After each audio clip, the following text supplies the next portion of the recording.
Hello everyone, আসসালামু আলাইকুম। Welcome back to my another new blog. সবার কি অবস্থা, কেমন আছেন? আই হোপ সবাই ভালো আছেন, সুস্থ আছেন।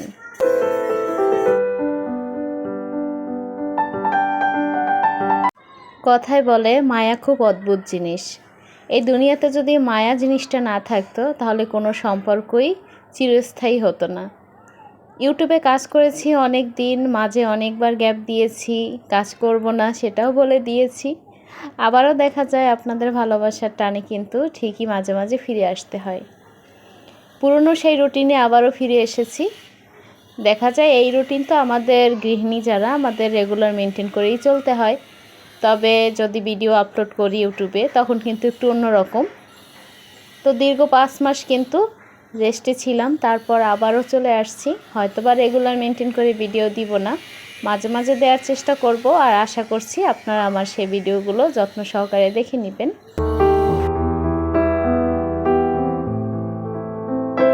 সকালে ঘুম থেকে উঠেছি অনেকক্ষণ আগে, যেহেতু বারান্দায় কটা গাছ আছে, গাছের পানি দিয়েছি, তারপরও হাতে টুকটাক কাজ ছিল, ওগুলো করে নিয়েছি। এখন হচ্ছে বড় ছেলেটা গত 2-3 দিন ধরে ওর জ্বর আসছে, তো জ্বরটা এখনও তেমন একটা কমে নাই। দেখা যায় প্রাইভেটও অফ আছে। লাস্ট পরীক্ষাটা দিয়েছে বৃহস্পতিবার, খুব কষ্ট করে। দেখা যায় যে স্কুলে যাবার পরে ওখানে বমি করছে, তারপরে টিচারদের কাছে বলার পরে চলে আসছে বাসায়। তো যাই হোক, এখন মোটামুটি একটু কম আছে জ্বরটা আর কি। তো শরীরটা অনেক বেশি দুর্বল হয়ে গেছে। তো ও যেহেতু ঘুমোচ্ছে, ওকে সকালে প্রাইভেটে পাঠানো হয়নি। ছোট ছেলেটা ঘুম থেকে উঠে গেছে, তো এই জন্য নাস্তাটা একটু করতে করতে লেট হয়ে গেছে। তো ওরা না উঠলে আসলে নাস্তা করা হয় না।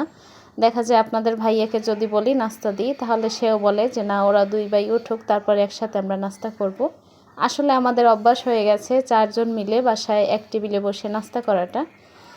তো যাই হোক, তারপর ছোট ছেলেটা ঘুম থেকে উঠেছে, ভাবছি বড়টা যেহেতু একটু উইক আছে, ও ঘুমে থাক, পরবর্তী সময়ে ওকে নাস্তাটা আবার বানিয়ে দিব।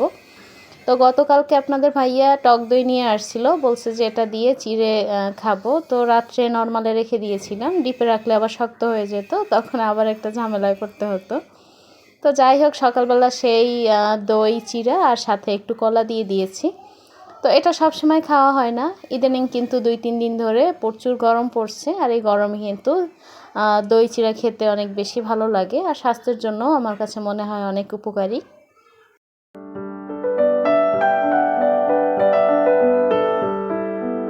আসলে একটা বাচ্চা যদি বাসায় অসুস্থ থাকে তাহলে কিন্তু তার মায়ের বলেন বা বাসার অন্য সব যারা আমরা মেম্বার থাকি তাদের কারোই কিন্তু ভালো লাগে না, কেমন যেন ঘরটা একটু থমথমে হয়ে যায়।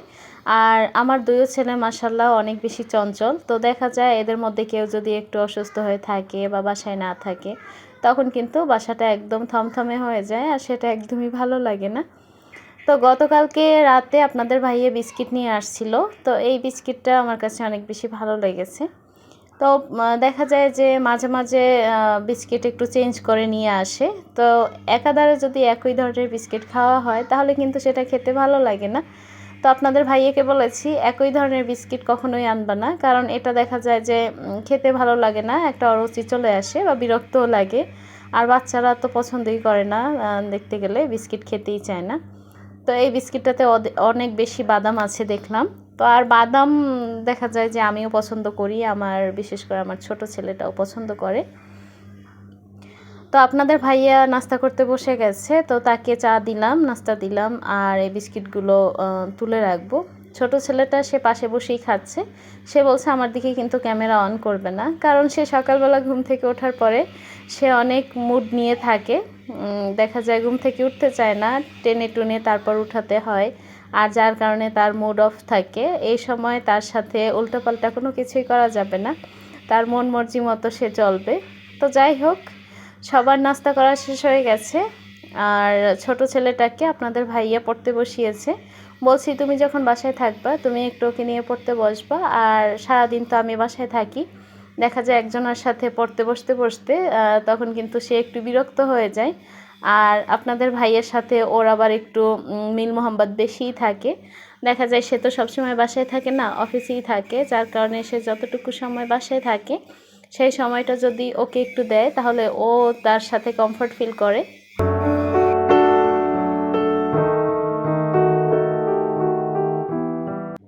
সবার নাস্তা খাওয়া শেষ হয়ে গেছে আর যে যার কাজে ব্যস্ত আছে। বড় ছেলেটা ঘুম থেকে উঠেছে, বলেছি যে তোমার চা টেবিলে রাখা আছে, কিন্তু সেই চাটা অনেক বেশি ঠান্ডা হয়ে গেছে। তো এদিকে আমি টেবিলটা একটু গুছিয়ে নিচ্ছি। তো আপনাদের ভাইয়ার এক বন্ধু আছে আমাদের বাসার কাছাকাছি থাকে বলতে গেলে। তো একটু আগে ফোন দিয়েছে যে ভাইয়া একটু বাসার নিচে আসেন। তো যাই হোক, আপনাদের ভাইয়া নিচে গেল। তো ভাই করছে কি, দেশের বাড়ি থেকে কাঁঠাল নিয়ে আসছিল, তো সেই কাঁঠালই একটা বক্সে দিয়ে গেছে আর কি। তো ওই ভাইটা সবসময় আমাদের প্রতি বছরই এরকম বাড়ি থেকে কাঁঠাল নিয়ে আসলে দেয়।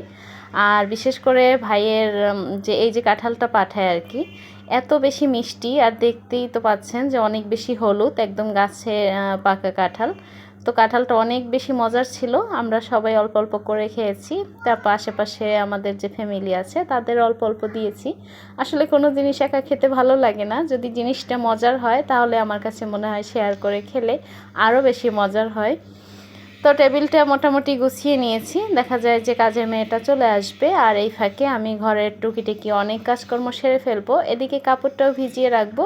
কাপড়টা একটু গরম পানি দিয়ে, হালকা কুসুম গরম পানি দিয়ে আমি ভিজিয়ে রাখি, তাহলে দেখা যায় যে কাপড়টা কিন্তু বেশ অনেকটাই পরিষ্কার হয়ে যায়।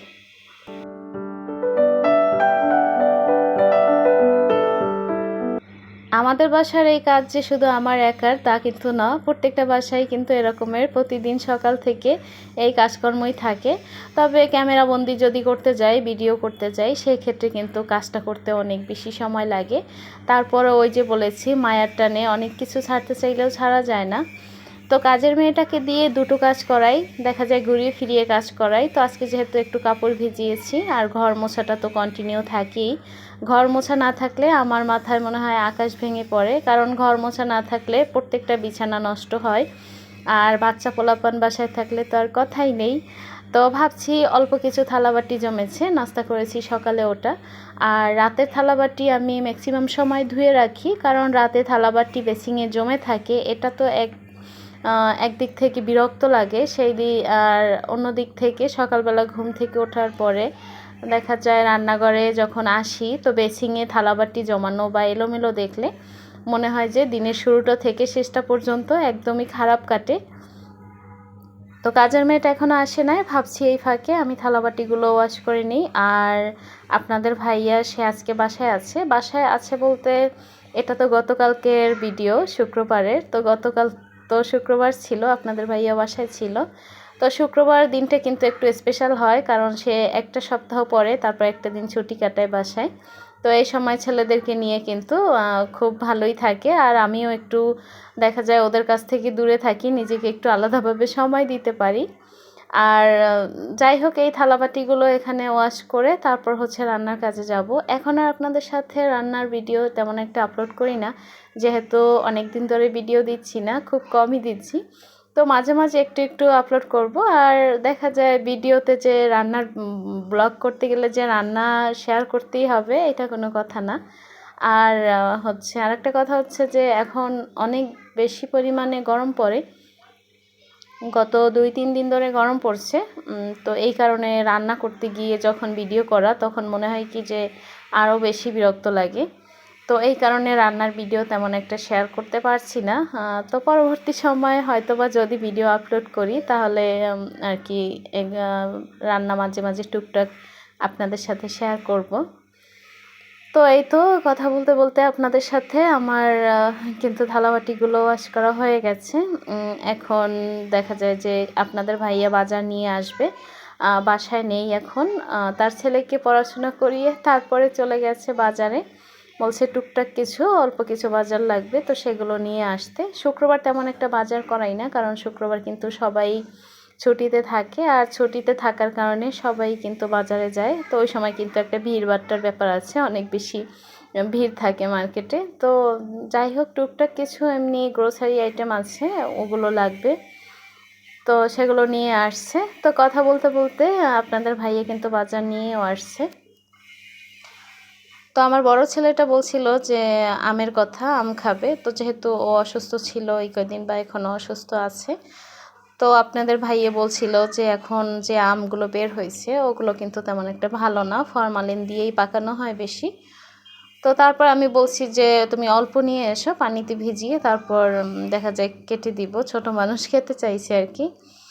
তো আর এখানে হচ্ছে হুইল পাউডার নিয়ে আসছে, তারপর লবণ, একটা লবণের প্যাকেট আমি অলরেডি রান্নাঘরে বয়মে রেখে দিয়েছি, আর এইটা এখানে রেখে দিব। দেখা যায় হুট করে যখন লবণ না থাকে তখন কিন্তু একটা ঝামেলা। তো এই তো এগুলো এখন গুছিয়ে রাখবো। আর সকালবেলা দেখা যায় নাস্তা টুকটাক করি, তারপর কিন্তু আবার ওই যে গত ভিডিওতে বলেছিলাম যে আমার একটু ভাত না খেলে চলেই না, তো ভাতও কিন্তু খেতে হয়, তো সেটা অবশ্যই শেয়ার করব।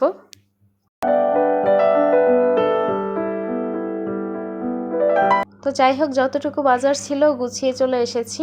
আর থালাবাটি ওয়াশ করার পরে আমি ভাত বসিয়ে দিয়েছিলাম, যেহেতু শুক্রবার গ্যাসের চাপ অনেকটাই কম থাকবে, কারণ এই দিনে তো শুক্রবার দিনটায় সবাই বেশি বিজি থাকে রান্নাবান্না নিয়ে। তো আমি শুধু ভাত বসিয়েছিলাম, দুপুরের ভাত, আর সকালে অল্প কিছু একটু বাড়িয়ে দিয়েছিলাম যে সকালে সবাই একটু খাবো আর কি। আর আমি আমার 2 ছেলেকে সবসময় সকালবেলা একটু নাস্তা খাওয়ানোর পরেই ভাত খাওয়াই, কারণ আমার কাছে মনে হয় যে একটু ভাত খেলে ওদের পেটটা ভরে বা শক্তি পায়। আমি সবসময় চেষ্টা করি অল্প হলেও ওদেরকে একটু ভাত খাইয়ে দেওয়ার, আর নিজে তো সবসময় খাই যদি সকালে ভাতটা থাকে বা রান্না করতে পারি তাহলে। তো আজকে ভাবছি যে ডিমের ভর্তা বানাবো, কারণ ডিমের ভর্তাটা আমাদের আমার বাসার সবাই পছন্দ করে। তবে এইবার যে শুকনো মরিচটা নিয়ে আসছে আপনাদের ভাইয়া অনেক বেশি ঝাল, দেখা যায় একটা দুটো মরিচ যদি কোনো কিছুতে দিই তাহলে কিন্তু ঝালে একদম কেউ খেতে পারে না। যাই হোক, আর বাচ্চারা তো ঝাল কমই খায়। তো এখানে আমি 3টে ডিম সেদ্ধ করে নিয়েছি, এটা ভর্তা করে নিব, যে গরম ভাতের সাথে কিন্তু এই ডিম ভর্তা অনেক বেশি মজা হয়। কে কে এই ডিম ভর্তা খেতে পছন্দ করেন অবশ্যই কিন্তু কমেন্টে জানাবেন। আর আমার ভিডিওগুলো কেমন লাগে অবশ্যই কমেন্টের মাধ্যমে জানাতে পারবেন আপনার মতামত। আর দেখা যায় যে ভিডিও দেয়া হয় না, তো এই কারণে অনেক দিন গ্যাপ রয়েছে, যার কারণে ভিডিওর প্রতি কিন্তু অন্যরকম একটা কাজ করে, কীরকম যে ভিডিও করার যে অভ্যাস একটা ওটা কিন্তু চলে গেছে। তো অনেক আপুদের কাছে হয়তো বা ভালো লাগবে, আবার ভালো লাগবে না। আর একটা বড় সমস্যা হয়ে গেছে, সেটা হচ্ছে আমার মোবাইলটা আগের মতো ভালো কাজ করছে না। মাঝে ডিসপ্লেটা নষ্ট হয়ে গেছিলো, ওটা সারিয়ে নিয়ে আসছি, কিন্তু এখন দেখা যায় ক্যামেরাটা কীরকম একটা ঝাপসা আসে। তো যার কারণে ভিডিও করতে গেলে মনটা খারাপ হয়ে যায়, কারণ ক্যামেরা যদি ভালো না হয় তাহলে কিন্তু সেই ভিডিও কেউ দেখতেও চায় না। তো তারপরেও আর কি টুকটাক করে এগিয়ে যাচ্ছি। চ্যানেলটা যেহেতু মনিটাইজ আছে এই কারণে বাকিটুকু কাজ করছি, আর যদি মনিটাইজ না থাকতো তাহলে হয়তো বা ভিডিও দিতে আসতাম না। তো ভাবছি একটু একটু করে দিই, তাতে দেখা যায় অল্প কিছু হলেও আর্নিংটা হবে, সেই সাথে আপনাদের সাথেও কানেক্ট থাকতে পারবো। তো যাই হোক, এই তো ছিল আমার আজকের ভিডিও। আপনারা সবাই ভালো থাকবেন, পরবর্তী ভিডিও নিয়ে আবারও হাজির হব। সেই পর্যন্ত আল্লাহ হাফিজ, আসসালামু আলাইকুম।